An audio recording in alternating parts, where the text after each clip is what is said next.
What's up, exiles? At first, excuse my bad footage in this video because something went wrong with the encoding and I didn't have any other captures of the gameplay, so it's a bit laggy. But it fully describes what this build is like. This was my maybe third attempt on the reincarnation of the explosive concoction, and now it's not an ignite build, it's fully DPS based on the projectiles. I've chosen Berserker, and a couple of leagues ago I was trying to make a Deadeye / Pathfinder, and it's kind of a glass cannon build this time. Every league I make a glass cannon and it feels good. The defenses are mainly based on petrified blight and block. The block is kept because we use the Dresses courage shield. It's very useful and efficient while mapping, but on bossing we can have problems with some random one-shots because we don't often block those hits and we do not have a really big life pool.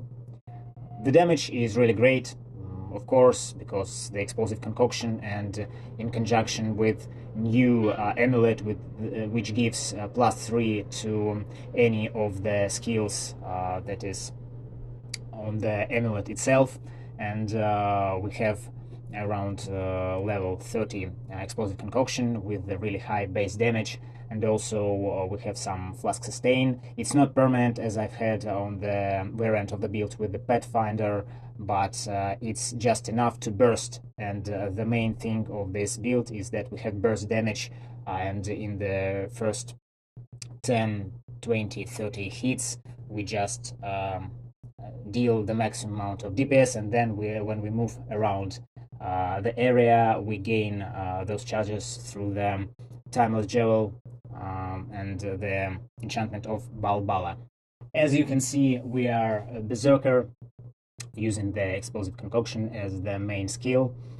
The skeleton of this build is really simple. We just take rage nodes on the Berserker and stack rage on the tree with the berserking node, aspect of carnage for additional more damage, and we can use the Warbringer to use the enduring cry to generate rage, and we have enduring cry. We do not care about the cooldown because we just have it to generate rage while bossing, and while mapping we get it through the Create the Slaughter Ascendancy.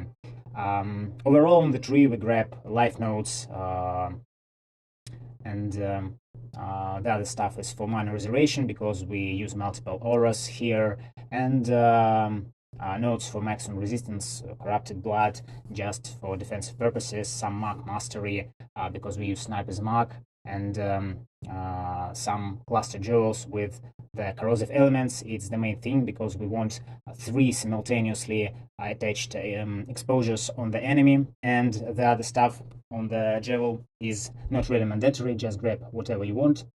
Some projectile-based medium cluster jewels with eye-to-eye and repeater, and Fist of Flash life small cluster jewels for life gain on hit. Another cluster jewel is just to have multiple slots for our Watcher's Eye and Forbidden Flash, Forbidden Flame if you want, and others. We're of course using Point Blank and Iron Reflexes as the keystone nodes because we want maximum damage, and we convert our evasion into armor because we use grace and determination with the purity of elements, of course, for elemental immunity. We have some thread of hope jewels.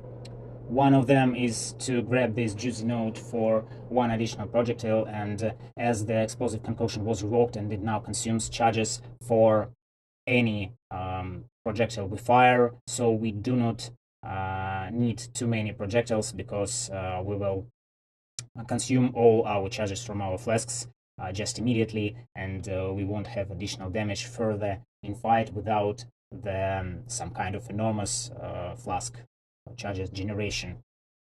We also have another thread of hope in the middle of the tree in the min-max version, and I'll show it a bit later. For body armor we use the Skin of the Lords with elemental reload, as it's our main source of damage. Of course, we can use the precise technique on the tree, but then we need to effectively invest in our accuracy to have the accuracy more than our life pool, and then we can swap the skin of the lords for some kind of another body armor with plus to our skill gems. The links may vary here, but as far as I am concerned, the Trinity support is a bit odd here. It doesn't work properly, so the other things like elemental damage with attacks and other stuff or whatever you want, you can, depending on the colors that you have on your body armor.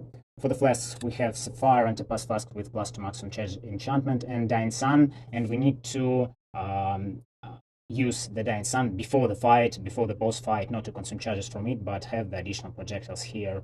And this is the main thing. And we have one spare slot for our Timeless Jewel with Balbala, the Traitor, walk. And we have the Onslaught Flask for some movement speed onslaught and attack speed on enchantment. The new Amulet is really insane. We are knowing there Whispers of Doom, and it gives us +3 to our mana, or +3 to our explosive concoction, sorry, and we have also mana reservation efficiency there, which is very, very useful. We use Sniper's Mark with Mark on Hit, of course, and Elemental Weakness with this Whispers of Doom. Also, you can have this Elemental Weakness on the ring, but it will be even more expensive, and the other stuff on the rings is really basic. We grab life resistances, maybe some life regeneration, whatever you need to cap your stats, like intelligence, because we lack the intelligence here, and to cap our resistances. Legacy of Fury is really great for increasing our damage with damage penetration enchantment, and the effect of Scorch and the clearance on the boots helps to farm maps more effective. The Restless Courage Shield is the great option with maybe some corruptions for life, or maybe reduced damage from crit strikes, and it gives us the full cap, block cap and spell block cap on low life, and we are always on low life because we're using Petrified Blood and the Devouring Diadem for mana spending purposes with some enchantment and the stats that you need: strength, dexterity, intelligence, or maybe resistances, because as you can see we have our capped resistances. We have lots of armor because of the iron reflexes, the grace and determination, and here we have grace, determination, purity of elements, and with enlighten also some basic things like petrified blight, arrogance, other skill gems you will see in the POB. Just a quick overview here.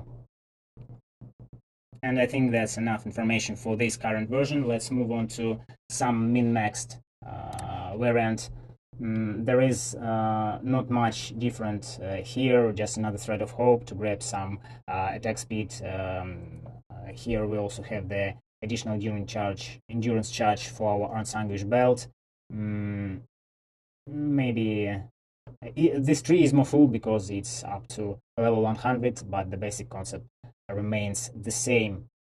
We also grab here the Watcher's Eye for some defensive and offensive purposes, Call to Arms, just to have our Enduring Cry instant and without the delay. Here is the same thread of hope to get the additional projectile nodes, some elemental damage and resistances. And for the gear here, it's the concept of this gear is completely the same, but the gear itself just varies a bit because it's more expensive in this variant. Let me add some flasks here because maybe I've forgotten to include the Topaz Flask, the Sapphire Flask, because they are the mandatory things in this build. They affect the damage in the straightforward way. If we consume charges from there, we get the additional cold and lightning added flat damage, and of course the dying sun. We also can get some kind of unveiled modifiers for our flasks, maybe some life regeneration 3%, or other that we can achieve from the unveiling items. Of course, it's not mandatory, but it's just an additional defensive option. And I think that's all for today.